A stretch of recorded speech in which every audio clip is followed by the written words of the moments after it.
Salam sejahtera untuk kita semua. Perkenalkan, nama saya Merenciana Hale, dosen pada program studi Teologi Agama Kristen Fakultas Teologi Universitas Kristen Arta Wacana.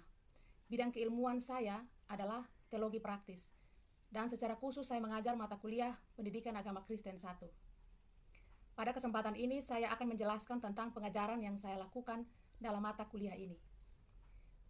Mata kuliah Pendidikan Agama Kristen 1 merupakan mata kuliah wajib dasar. Saya asuh pada semester 2 dengan bobot 2 SKS. Mata kuliah ini dilaksanakan selama 16 kali pertemuan atau tatap muka. Dalam setiap pertemuan berlangsung selama 100 menit. Teknik pengajaran yang saya lakukan adalah Delivery Interaction Assessment. Yang pertama, delivery. Dalam teknik ini, saya memberikan penjelasan kepada mahasiswa terkait dengan gambaran umum perkuliahan ini, yaitu mengenai deskripsi mata kuliah, capaian pembelajaran, metode yang digunakan, bahan kajian dan literatur-literatur yang digunakan untuk perkuliahan. Sedangkan untuk penyampaian materi, saya menggunakan metode ceramah dan diskusi. Pada setiap pertemuan, saya memberikan tugas kepada mahasiswa berupa laporan baca atau rangkuman dari buku-buku literatur yang digunakan untuk setiap pertemuan. Hal ini saya lakukan supaya mahasiswa bisa mempersiapkan diri untuk masuk kelas dan mereka telah memiliki pengetahuan awal mengenai bahan kajian atau materi yang akan diajarkan pada hari atau pertemuan kuliah tersebut. Interaction yang kedua, teknik ini menjelaskan bagaimana saya berinteraksi dengan mahasiswa. Hal ini berhubungan dengan metode perkuliahan dan metode pembelajaran. Metode perkuliahan yang saya gunakan adalah secara online dan onsite dalam kelas. Secara online saya menggunakan aplikasi Zoom untuk pertemuan secara online dan menggunakan juga media grup WhatsApp untuk berdiskusi terkait materi-materi perkuliahan di luar pertemuan kelas dan juga menyampaikan informasi terkait dengan perkuliahan. Sedangkan metode pembelajaran yang saya pakai adalah memakai SGD, Small Group Discussion, Role Play dan simulasi, Self-Directed Learning (SDL), Cooperative Learning, Collaborative Learning, Contextual Instruction.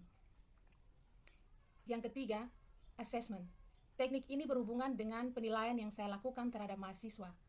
Pada pertemuan pertama, saya telah menjelaskan terlebih dahulu kepada mahasiswa terkait kontrak kuliah dan salah satunya adalah tentang penilaian. Penilaian yang saya lakukan adalah sesuai dengan aturan yang berlaku di Universitas Kristen Arta Wacana, yaitu pedoman peraturan akademik. Penilaiannya 40% tes akhir semester, 25% tes tengah semester, 15% untuk tugas, 10% untuk tes kecil, dan 10% untuk pengamatan dosen. Selanjutnya mengenai deskripsi mata kuliah Pendidikan Agama Kristen 1. Mata kuliah ini merupakan mata kuliah wajib dasar dan prasyarat.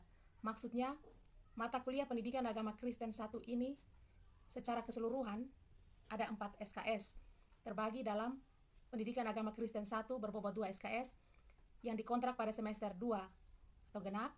Selanjutnya setelah lulus mata kuliah Pendidikan Agama Kristen 1 sebagai dasar, barulah dapat mengontrak mata kuliah Pendidikan Agama Kristen 2 berbobot 2 SKS pada semester berikutnya, yaitu semester 3. Mata kuliah Pendidikan Agama Kristen 1 merupakan mata kuliah dasar yang memberi perhatian pada peran, tugas, atau panggilan gereja untuk mendidik umatnya agar menjadi dewasa dalam iman atau mengalami pertumbuhan secara rohani sehingga berdampak pada kehidupan yang lebih luas dalam masyarakat, berbangsa, dan bernegara. Sebagai mahasiswa yang akan melayani di gereja secara khusus dengan menjalankan tugas mendidik untuk umat, perlu mengerti hakikat dan definisi pendidikan agama Kristen. Selain itu, perlu juga memiliki wawasan yang kuat mengenai fondasi-fondasi, baik itu secara alkitabiah, teologis, filosofis, historis, dan sosiologis. Penguasaan terhadap fondasi-fondasi pendidikan agama Kristen ini menjadi pijakan dan dasar yang kuat bagi bangunan dan penerapan pendidikan agama Kristen dalam gereja, sekolah, dan masyarakat. Penguatan wawasan fondasi-fondasi pendidikan agama Kristen ini diikuti dengan pengetahuan sejumlah pendekatan dan metode-metode pendidikan agama Kristen yang tentunya akan membantu mahasiswa secara terstruktur, kreatif, dan variatif mengaplikasikan atau mengembangkan model pendekatan pendidikan agama Kristen yang sesuai dengan konteks jemaat. Dengan demikian, pendidikan agama Kristen akan menjadi sistematis dan menarik serta mendukung pertumbuhan iman jemaat. Capaian pembelajaran. Untuk mencapai atau memahami maksud perkuliahan ini, maka ada beberapa hal yang perlu dipahami oleh mahasiswa, yakni mahasiswa diharapkan dapat memahami hakikat dan definisi pendidikan agama Kristen. Mahasiswa juga dapat mengkaji 5 fondasi pendidikan agama Kristen, yaitu fondasi Alkitabiah, fondasi teologis, fondasi historis, fondasi filosofis, dan fondasi sosiologis. Selanjutnya, mahasiswa juga dapat memetakan serta mengkaji 4 pendekatan pendidikan agama Kristen, yaitu pendidikan agama Kristen dengan pendekatan instruksional, pendidikan agama Kristen dengan pendekatan perkembangan, pendidikan agama Kristen dengan pendekatan komunitas iman, dan pendidikan agama Kristen dengan pendekatan transformasi sosial. Setiap pendekatan dibahas dari segi definisi, manfaat, kelebihan, dan kekurangannya, serta bagaimana mengembangkannya dengan memanfaatkan metode-metode pengajaran dalam pendidikan agama Kristen dalam lingkup gereja, sekolah, ataupun masyarakat. Bahan kajian. Untuk mencapai capaian pembelajaran ini, maka bahan kajian yang disajikan kepada mahasiswa dalam perkuliahan pendidikan agama Kristen 1 meliputi hakikat dan definisi PAK, fondasi Alkitabiah PAK, fondasi teologis PAK, fondasi filosofis PAK, fondasi historis PAK, fondasi sosiologis PAK, PAK dengan pendekatan instruksional, PAK dengan pendekatan perkembangan, PAK dengan pendekatan komunitas iman, PAK dengan pendekatan transformasi, metode-metode dalam pengajaran PAK, metode awal dan metode informatif dalam PAK, metode partisipatif dan metode partisipatif eksperiensial dalam PAK, dan metode eksperiensial dan metode evaluasi dalam PAK atau pendidikan agama Kristen. Demikian penjelasan saya tentang pengajaran yang saya lakukan dalam kelas mata kuliah PAK 1 atau pendidikan agama Kristen 1. Sudah memang. Nah, topik pertemuan pertama kita adalah hakikat dan definisi pendidikan agama Kristen. Dengan tujuan pembelajaran ada 3, yaitu yang pertama, mahasiswa mampu memahami hakikat dan definisi pendidikan agama Kristen. Yang kedua, mahasiswa mampu mengkaji hakikat dan definisi pendidikan agama Kristen. Dan yang ketiga, mahasiswa mampu menerapkan nilai-nilai Kristiani dalam kehidupan sehari-hari. Nah, berbicara tentang hakikat pendidikan agama Kristen, hakikat itu kan prinsip dasar atau inti dari pendidikan agama Kristen. Ada 3 kata kunci yang kita bisa lihat di situ: pendidikan, agama, dan Kristen. Nah, hakikat pendidikan agama Kristen itu dapat dipahami lebih jauh dari 2 hal yang saya catat di sini, yaitu yang pertama, berkaitan dengan sosialisasi dan edukasi nilai Kristen. Ada sosialisasi dan edukasi, meneruskan, mewariskan, kemudian mendidik.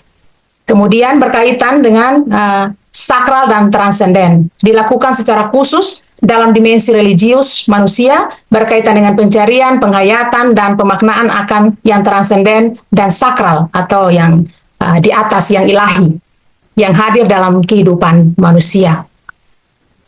Karena itu, berbicara tentang hakikat pendidikan agama Kristen dapat kita pahami secara jelas seperti ini: usaha sadar, sistematis, dan berkelanjutan untuk mewariskan, menciptakan, mengembangkan, mentransformasi baik pengetahuan, nilai, makna, keterampilan atau perilaku Kristen bagi naradidik dalam berbagai kategori usia, yaitu anak, remaja, pemuda, dewasa, lansia, bahkan secara intergenerasi, yang difasilitasi oleh seseorang atau sekelompok orang atas nama komunitas iman Kristen atau gereja. Tujuannya atau prinsipnya adalah bertumbuh dalam iman Kristen dan semakin mengasihi Tuhan. Ketika mengasihi Tuhan, maka akan berdampak pada mengasihi sesama dan alam. Nah, pada hakikatnya, pendidikan agama Kristen ini menyentuh hal kognitif, afektif, dan psikomotorik. Menyentuh akal kita, kita paham, kemudian kita afektif, menyentuh hati kita atau belas kasih kita atau perasaan kita, kemudian psikomotorik pada sikap atau perilaku kita. Nah, itu pada hakikatnya. Sehingga ketika bicara tentang pendidikan agama Kristen, selain hakikat, kita pun akan berbicara tentang definisi atau pengertian uh, pendidikan agama Kristen. Karena itu saya ingin bertanya kepada kalian, kira-kira setelah dapat gambaran sedikit tentang hakikat pendidikan agama Kristen, apa yang kalian pahami tentang pendidikan agama Kristen atau definisi arti pendidikan agama Kristen? Silakan memberikan pendapat. Ya, silakan Osni. Baik Mama, setelah saya mendengar penjelasan Mama mengenai pendidikan agama Kristen, saya memahami bahwa pendidikan agama Kristen ini merupakan suatu upaya memasukkan atau internalisasi nilai-nilai agama Kristiani bagi para murid atau kepada seseorang, Mama. Baik, terima kasih. Proses internalisasi nilai-nilai kekristenan. Silakan Viani. Terima kasih Mama. Kalau menurut saya berdasarkan apa yang telah Mama jelaskan tadi, saya kemudian memahami pendidikan agama Kristen ini sebagai satu proses belajar dengan Alkitab menjadi dasar, berpusat pada Kristus, dan sama seperti yang tadi Kakak Osni sudah jelaskan bahwa ini berkaitan dengan mengetahui bagaimana nilai-nilai Kristiani itu sendiri dan penerapannya dalam kehidupan seseorang. Terima kasih. Berdasar pada Alkitab dan berpusat pada Kristus, itulah hal yang berkaitan dengan pendidikan agama Kristen. Saya melanjutkan ya. Nah, setting pendidikan agama Kristen atau di mana terjadinya pendidikan agama Kristen itu bisa terjadi dalam keluarga, gereja, sekolah, masyarakat, dunia virtual. Keluarga itu prosesnya biasa mulai dari ibadah-ibadah rumah tangga, ada nasihat-nasihat orang tua yang berdasarkan pada Alkitab, berpusat pada Kristus. Di gereja itu mulai dari sekolah minggu sampai ke katekisasi dan lain-lain, ibadah-ibadah, rumah tangga, dan kategori lainnya. Kemudian di sekolah itu ada mulai pendidikan agama Kristen yang formal. Di masyarakat itu pembinaan-pembinaan agama Kristen misalnya yang dilakukan oleh penyuluh-penyuluh di LP dan di rumah sakit dan di tempat-tempat lainnya di dalam masyarakat. Dunia virtual itu melalui pendidikan agama Kristen memanfaatkan media digital. Sehingga ada dua tokoh yang saya pilih untuk menjelaskan lebih detail tentang apa itu pendidikan agama Kristen. Yang pertama, tokoh pendidikan agama Kristen itu Thomas Groom. Dia menyebutkan bahwa pendidikan adalah aktivitas politik yang dilakukan secara sadar dan secara khusus menghubungkan kehidupan orang pada masa kini, pada warisan masa lampau, dan kemungkinan masa depan demi keutuhan manusia dan komunitas. Jadi pendidikan agama Kristen itu dia menghubungkan konteks kita kini dengan kisah komunitas Kristen dan visi kerajaan atau pemerintahan Allah. Apa yang menjadi komitmen untuk dilakukan atau pengharapan yang baik itu. Tokoh kedua yang menegaskan pemikiran Thomas Groom itu adalah Jack Seymour. Dia mendefinisikan pendidikan Kristen seperti ini. Percakapan untuk kehidupan. Jadi sebuah percakapan untuk kehidupan. Suatu pencarian menggunakan sumber daya iman dan tradisi kultural untuk mengarah pada masa depan yang penuh keadilan dan pengharapan. Nah, di dalam pendidikan agama Kristen, pengalaman hidup itu dipertemukan dengan tradisi iman Kristen. Seperti Alkitab, dogmatika, dogma-dogma Kristen, kemudian lagu-lagu Kristen, dan lain-lain, sejarah gereja, dalam hubungan dengan dialektik, sehingga pengalaman itu mendapat refleksi untuk makna teologis, dan dalam waktu bersamaan pemahaman itu diperkaya dan diperdalam oleh pengalaman nyata itu. Jadi hari ke hari kalau kita belajar memahami maksud Tuhan melalui firman atau tradisi-tradisi iman, kita akan diperkaya, diperdalam melalui pengalaman-pengalaman hidup yang kita mau belajar itu. Sehingga terlihat bahwa indikator PAK atau pendidikan agama Kristen itu ada tradisi iman dalam dialog dengan pengalaman menghasilkan transformasi kehidupan sesuai dengan kehendak Allah, keadilan, dan pengharapan-pengharapan yang baik. Jadi ada 3 dimensi PAK. Kalau kita lihat di situ, kita telusuri baik-baik, ada 3 dimensi, yaitu ada past, present, dan future. Ada pengalaman hidup yang sementara kita alami, yang pengalaman hidup komunitas iman yang sudah terjadi, bahkan pengalaman kita, ada dalam dialog dan dia bergerak maju ke masa depan yang lebih baik atau future tersebut. Dasar Alkitab pada pendidikan agama Kristen atau pelaksanaan pendidikan agama Kristen itu biasanya ada banyak karena sesungguhnya Alkitab itu kan alat untuk mengajar, atau Alkitab itu kan berisi tentang dasar-dasar pengajaran pendidikan agama Kristen. Tapi ada satu ayat yang dominan di sini, sehingga saya memilihnya sebagai dasar prinsip untuk pelaksanaan pendidikan agama Kristen, yaitu Ulangan 6 ayat 4-9. Bunyinya seperti ini. Dengarlah hai Israel, Tuhan itu Allah kita, Tuhan itu Esa, kasihilah Tuhan Allahmu dengan segenap hatimu dan dengan segenap jiwamu dan dengan segenap kekuatanmu. Apa yang kuperintahkan kepadamu pada hari ini, haruslah engkau perhatikan. Haruslah engkau mengajarkannya berulang-ulang kepada anak-anakmu dan membicarakannya apabila engkau duduk di rumah, apabila engkau sedang dalam perjalanan, apabila engkau berbaring, dan apabila engkau bangun. Haruslah juga engkau mengikatkannya sebagai tanda pada tanganmu, dan haruslah itu menjadi lambang di dahimu. Dan haruslah engkau menuliskannya pada tiang pintu rumahmu dan pada pintu gerbangmu. Nah, dari ayat sini terlihat jelas bahwa ada perintah untuk mengajar generasi ke generasi, mendidik generasi ke generasi. Tujuannya supaya generasi-generasi tersebut mengasihi Tuhan Allah dengan segenap hati, segenap jiwa, dan segenap kekuatan. Jadi mendidik orang-orang, mendidik generasi-generasi untuk mengasihi Tuhan. Jadi prinsip pendidikan agama Kristen untuk mengasihi Tuhan kita, Yesus Kristus. Nah, di sini juga terlihat jelas bahwa prosesnya itu harus diajarkan berulang-ulang. Berulang-ulang. Jadi bukan 1-2 kali, tapi berulang-ulang pada setiap kesempatan. Di sini ya, terlihat bahwa mengajarkan berulang-ulang kepada anak-anakmu dan membicarakannya apabila engkau duduk di rumahmu, apabila engkau sedang dalam perjalanan, apabila engkau berbaring, dan apabila engkau bangun. Itu artinya berulang-ulang dan di mana saja. Setiap ada kesempatan, proses pendidikan Kristiani itu bisa berlangsung dan bisa dilakukan. Di mana saja, di berbagai kesempatan, untuk generasi ke generasi, supaya generasi-generasi itu mengasihi Tuhan. Nah, saya kira itu hal yang mendasar dari pendidikan agama Kristen, dasar Alkitabnya di bagian Ulangan 6 ayat 4-9. Itu berbicara tentang tujuan pendidikan agama Kristen juga ada di situ, kemudian prosesnya juga ada di situ, kemudian tempatnya atau berbagai kesempatannya juga disebutkan di sini, sehingga generasi-generasi itu diperkuat oleh pengajaran Kristiani.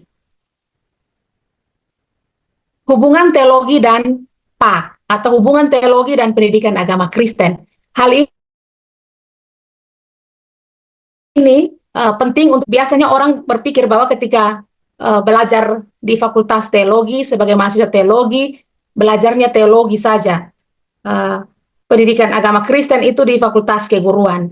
Tapi di sini kita juga belajar tentang pendidikan Kristiani atau pendidikan agama Kristen. Sehingga kita perlu tahu hubungan antara teologi dan pendidikan agama Kristen. Sini saya mencatat ada satu ahli pendidikan agama Kristen, namanya Randolph Miller, yang mengatakan bahwa terkait hubungan teologi dan PAK ya, kita tidak dapat berpikir secara serius tentang pendidikan agama Kristen tanpa melibatkan teologi. Jadi kita tidak dapat berpikir secara serius tentang pendidikan nilai-nilai Kristiani tanpa melibatkan teologi tentunya.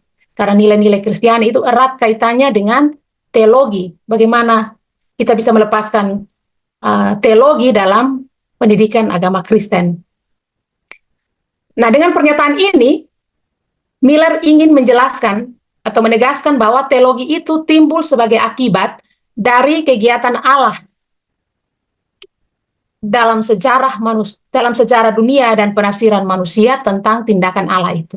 Saya ulang ya, Miller mau menegaskan bahwa teologi itu timbul sebagai akibat dari kegiatan Allah dalam sejarah dunia dan penafsiran manusia tentang tindakan Allah. Dengan wahyunya, Allah memberi pengertian kepada manusia tentang hakikat Allah manusia dan makna Kristus bagi manusia. Teologi yang dianut orang turut menentukan isi dan metode pengajaran yang akan disampaikan gereja. Teologi menjadi sumber dan arah bimbingan iman dan perbuatan yang dikerjakan umat beriman di dunia. Jadi ini jelas ya kalimat terakhir ini. Teologi yang dianut orang turut menentukan isi dan metode pengajaran yang disampaikan gereja. Perlu belajar teologi sehingga ilmu teologi yang kita anut, ilmu teologi yang dipegang, itu akan menentukan atau berpengaruh pada isi dan metode pengajaran yang akan disampaikan oleh gereja atau pendidik-pendidik Kristiani dalam gereja. Teologi menjadi sumber dan arah bimbingan dan perbuatan yang dikerjakan umat beriman di dunia. Artinya teologi itu dia menjadi dasar dan semacam kompas untuk membimbing umat Kristen dalam beriman dan bersikap sebagaimana orang Kristen di dunia ini. Nah, dari situ, dari penjelasan Miller tersebut, terlihat bahwa peran teologi dalam PAK itu penting. Peran teologi dalam pendidikan agama Kristen itu penting karena beberapa fungsi yang dilaksanakan. Kita lihat sebagai ada 4. Ada 4 yang tertulis di sini. Yang pertama, teologi sebagai isi pengajaran gereja yang harus dikomunikasikan atau diwariskan serta dirumuskan secara teologis, misalnya tentang hakikat dan tugas gereja, keselamatan, kehidupan kekal, sikap-sikap Kristen, nilai-nilai Kristen. Jadi teologi itu sebagai isi dari pendidikan agama Kristen. Teologi itu sebagai isi dari pengajaran gereja yang harus dikomunikasikan atau diwariskan dari generasi ke generasi. Jadi ini semakin konkret ya, hubungan teologi dan PAK. Yang pertama itu, teologi itu menjadi konten atau isi dari pendidikan agama Kristen. Teologi itu menjadi isi dari pengajaran pendidikan agama Kristen dalam gereja. Yang kedua, teologi sebagai alat penafsiran terhadap peristiwa-peristiwa sejarah. Inilah apa yang dimaksudkan dengan istilah berteologi. Artinya berefleksi tentang pengalaman-pengalaman manusia dalam sejarah dan sejarah dalam dunia ini.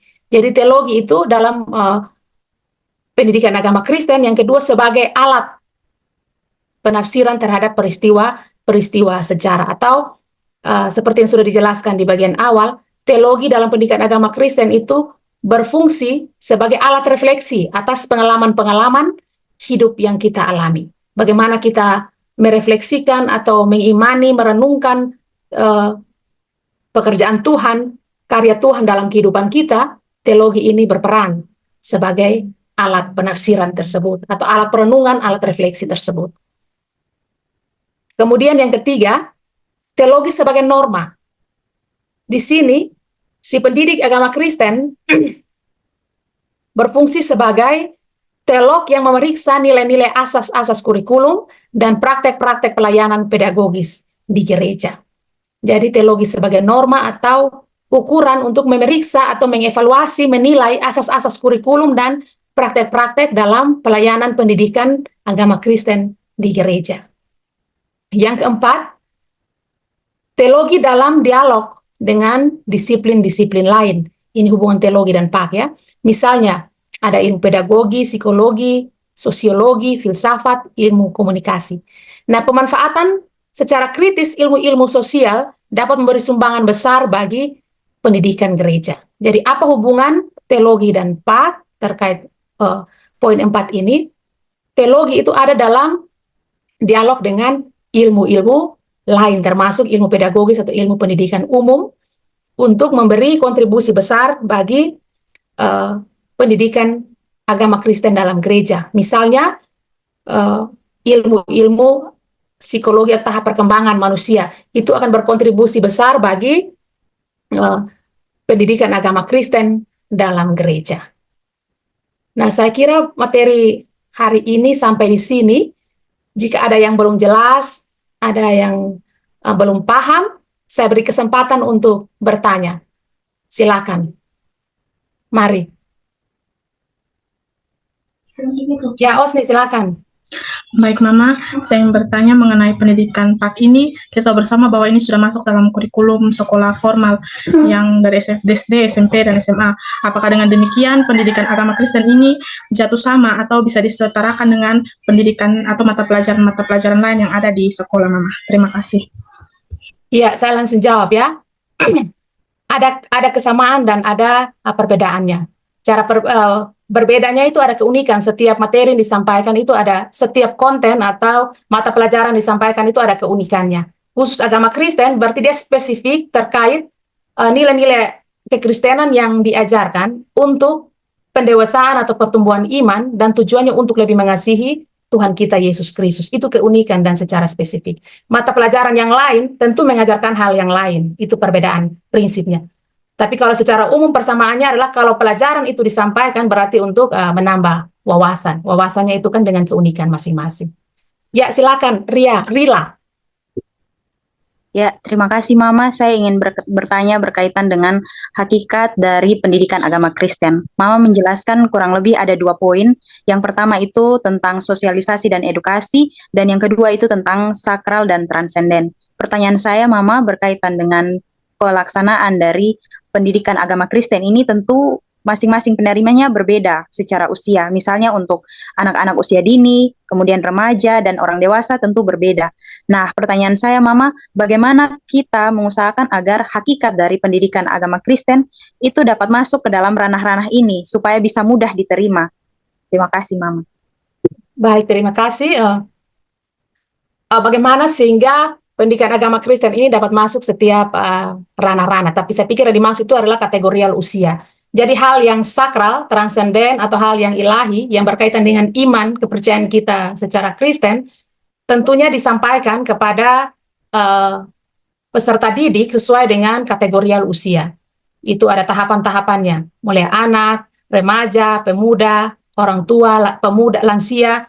Nah, itu tentu akan berbeda sesuai dengan tahap perkembangan. Sehingga dalam pendidikan agama Kristen, itu akan dibantu dengan teori tahap perkembangan atau ilmu psikologi.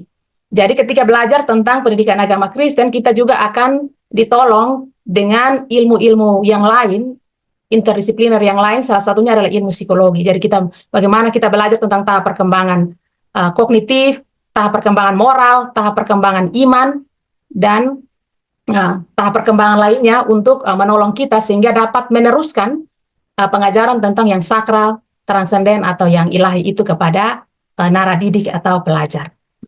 Nah, saya kira sampai di sini dulu pertemuan kita. Terima kasih untuk keterlibatan dalam kuliah kita saat ini. Kita akan bertemu lagi pada pertemuan berikut dengan pertemuan kedua dengan topik fondasi pendidikan agama Kristen. Karena itu, saya berharap semuanya dapat mempersiapkan diri dengan baik, dengan membaca sumber-sumber sesuai dengan silabus. Terima kasih semuanya, selamat siang. Terima kasih Mama. Selamat Selamat siang Mama.